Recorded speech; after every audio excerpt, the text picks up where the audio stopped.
Welcome to the Deep Dive. We're your shortcut to getting really informed on some fascinating topics. Absolutely. And today, we're looking into something truly extraordinary. It's a researcher's personal experience, Dr. Scott McQuate's actually, which he believes is like this meticulously crafted message. Yeah, it's not just a story. He sees it as this deep dive into etymology, ancient scripture, full of surprising connections and potentially big implications for everyone. Right. So our mission today is to unpack what he calls this intense morning warning he got back on September 15th, 2025. That's the one. He'd apparently asked for some kind of encouraging sign, and what he got started with him waking up suddenly, hearing something very personal, and then this single cryptic word. Okay, let's set the scene. So Dr. McQuate, he goes to bed September 14th, 2025. He's specifically praying for a sign, something meaningful he can share. And then, bam, 5:37 a.m. He wakes up suddenly, jolted, he says, by the sound of his dog, Scout. Who had sadly passed away. Exactly, his departed dog barking. And right after that, he hears an audible voice say one word, Bashan. Wow. And he even grabbed his phone, right?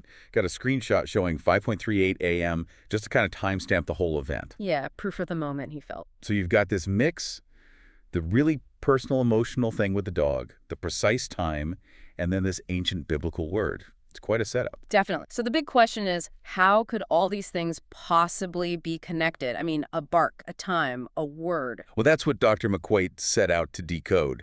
His deep dive suggests it wasn't random at all, but a message put together with incredible precision. Okay, so where did he start? What's the first thread he pulled? It was the time, that 5:37 a.m. wake-up call. He immediately went to the Strong's Concordance, looked up the Hebrew word indexed as H537, and he found the word emela. Its meaning, to mourn, be weak, feeble, and languid. Okay, wait. So the number 537 directly corresponds to a word meaning languid. Exactly. A direct hit, numerically, right off the bat, which is pretty interesting in itself. Yeah, that's quite a coincidence, if it is one. But it gets more specific. Yeah. That number, H537, leading to languish, then pointed him towards Bashan, the word he heard. Okay. Now, the word Bashan shows up 59 times in the Bible. The word languish appears 17 times. Right. Not super rare, maybe. But here's the thing. Out of, over 23,000 verses in the entire Bible, Bashan and languish appear together in the same verse only one time. Seriously. Just twice. Just once. That's the thing. Nahum chapter 1, verse 4. It reads, He rebuketh the sea, and maketh it dry, and dries up all the rivers. Bashan languishes in Carmel, and the flower languishes. Wow. Okay, that's pretty specific. The time points to languish. He hears Bashan, and the only verse with both those words pops up. Yeah, Dr. McQuate himself calls the odds of that astronomical. It really cemented for him that this was a structured message. I can see why. So that verse, Nahum 1.4, what else did he pull from that? It mentioned Carmel and a flower languishing too. Exactly. He focused on the flower languishes. He connects this flower to what he terms an end-time etymological puzzle. How so? He found that the word flower is a perfect anagram of fowler. Fowler, like Fowler. Yep. And in the book of Ezekiel, chapter 13, the fowler is described as someone who captures souls like birds in a net. Huh.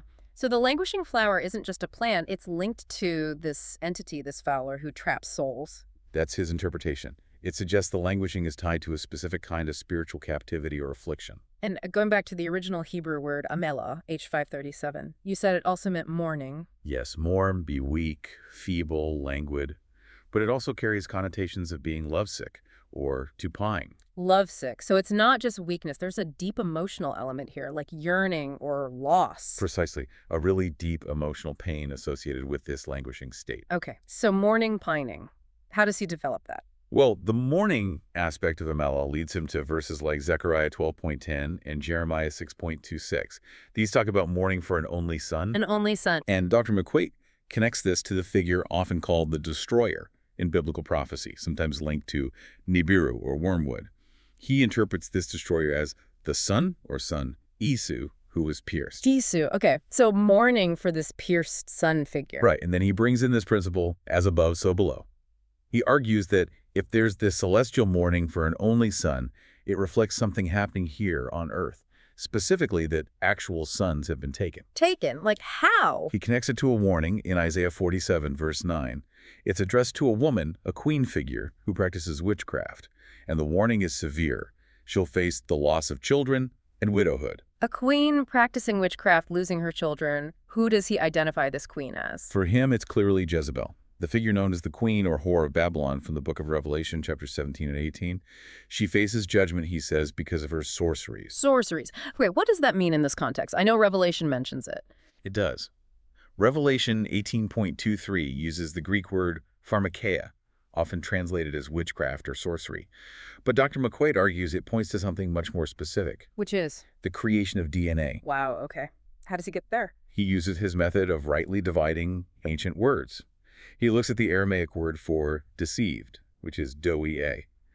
When he breaks it down into its root components, he says it doesn't just mean trickery, but actually to make, form, or set up, like a manufacturing process. So sorcery isn't just magic potions, it's genetic manipulation, creating DNA. And deceived means made or formed. That's his controversial interpretation, yes. He posits that Lucifer, who he identifies with YHVH, a fallen angel, actually made humans, men and women, specifically for sin, starting back in Eden. Right. So the judgment coming isn't just general, it's aimed at this figure and her followers. Exactly. And her languishing, that lovesick, pining aspect as Amula, will happen when those who refuse to follow her path are taken from her, like the children being lost by the woman in Isaiah 47. That's a very different take on things. And you mentioned the root of Amel is Amal. Yes. And again, applying his rightly dividing method, he finds Amal breaks down into two core meanings. To meet, as in measuring out or issuing judgment. Okay, that fits the judgment theme. And also spade. Spade, like a shovel. How does that fit?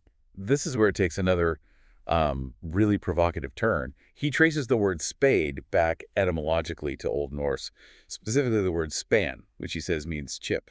Chip, as in like a computer chip. Well, he connects chip to the description of a digging stick with up to 4 teeth.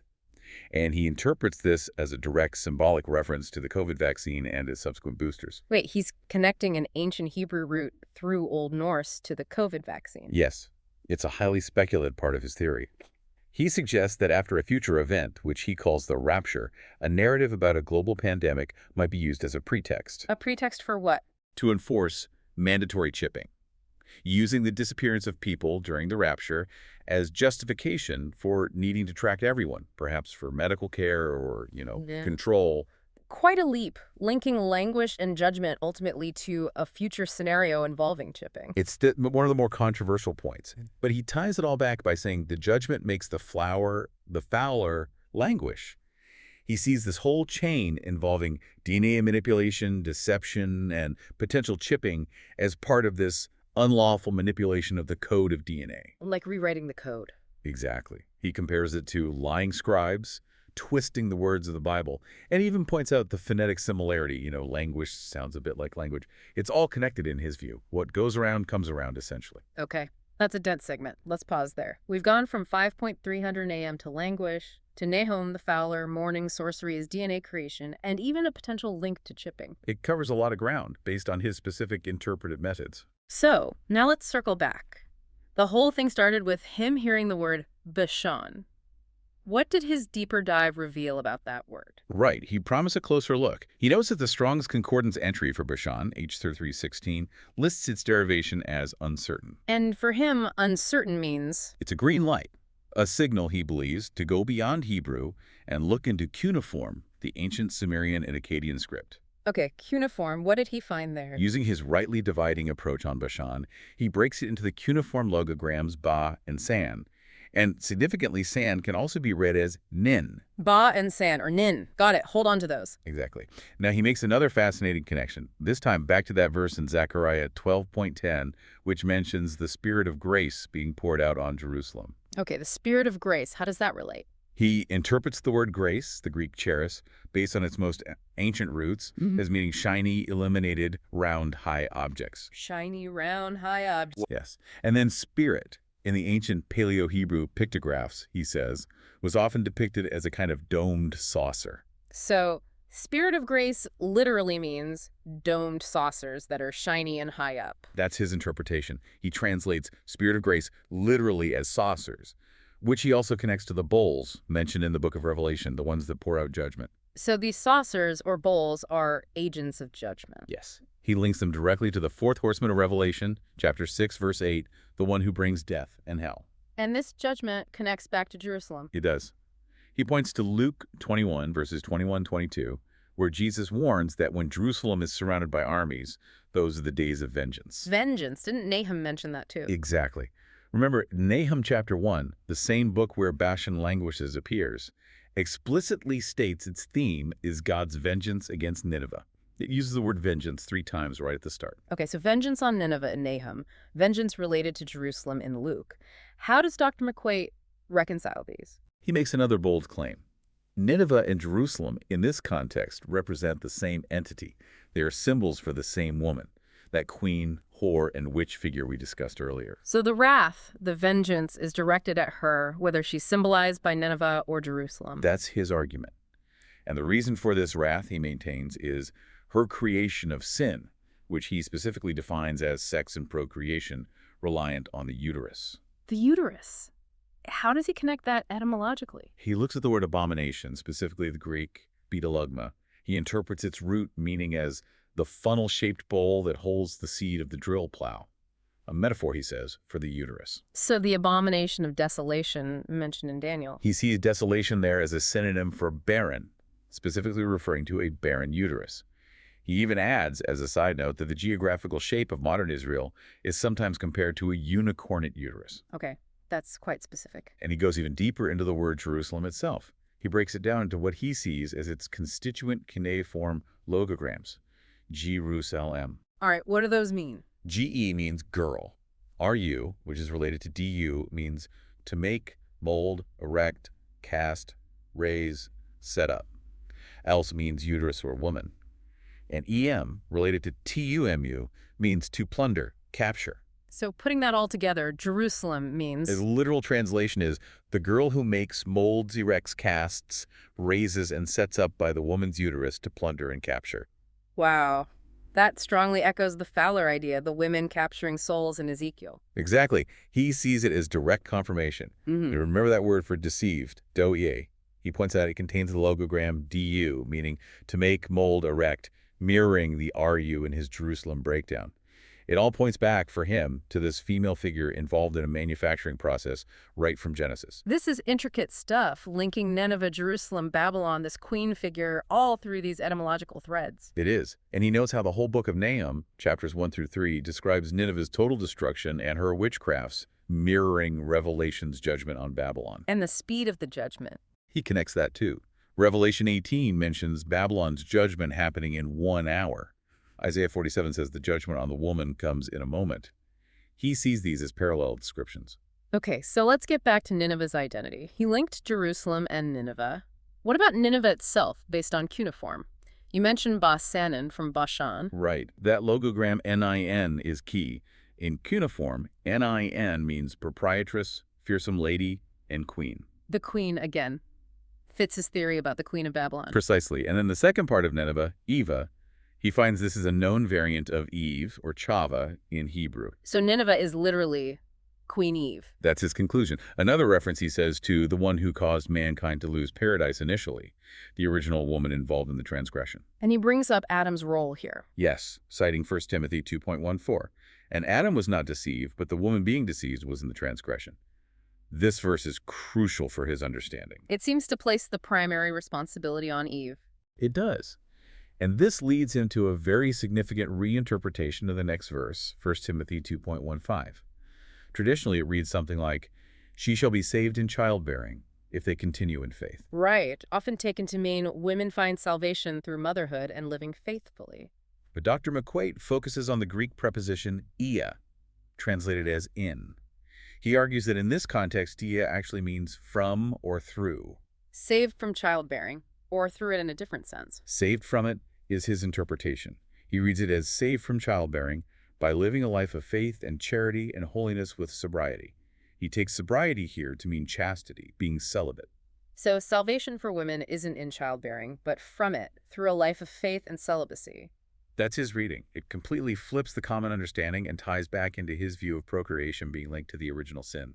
A very challenging interpretation. Definitely. Okay, so bringing all these threads together, Bashan, languish, the fowler, judgment, Nineveh, Jerusalem as the Queen Eve, DNA, sorcery, the reinterpretation of Scripture. What's the bottom line? What's the message for now? The core message, as Dr. McQuate presents it, is a clear, loud wake-up call. He believes the judgment of Babylon, this whole system he's described, is not just coming, it's imminent. He thinks it has, in fact, already begun. Imminent. Okay. Does he give any specifics on timing? He does, through some more unique interpretations. He looks at the biblical term Abub, usually seen as the first month of the Hebrew calendar. Right, around springtime, Passover. He argues Abib isn't a month. He connects it, through etymology again, to a passage in Proverbs 7 describing a corner and window where a young man, interpreted as a lamb, was pierced. This connects back to his idea of Isu, the son, being pierced, linking it to Passover symbolism. Okay, so not the month, but a concept linked to Passover. Yes. And this leads him to believe the true fulfillment of Passover symbolism happens around Rosh Hashanah, the Feast of Trumpets, which, this year he was writing about, 2025, falls September 23rd, 24th. Rosh Hashanah instead of the spring Passover. How does he support that? He points to the cries of Hosanna when Jesus, or Isu as he terms him, entered Jerusalem. He analyzes the ancient root word for the ass Jesus rode, chamor, and claims it hints at his silver metal disc saucer, tying back to the saucers of judgment and connecting the event phonetically and symbolically to Rosh Hashanah. Silver metal disc. Okay, that's another layer. Any other timing clues? A significant one he feels comes from Micah 7, verses 1 to 2. It describes a situation where someone, likely representing the faithful remnant, or perhaps a symbolic woman, is looking for the first fruits of the harvest but finds none. No first fruits. What does that imply? His interpretation is stark. If there are no first fruits to be found, it means the main harvest, which he equates to the harpazo, the rapture, has taken place before the time of first fruits. So the rapture happens before this judgment period begins, before the expected harvest time. That's his conclusion. It means the Father's children, the faithful, are taken out before the judgment falls.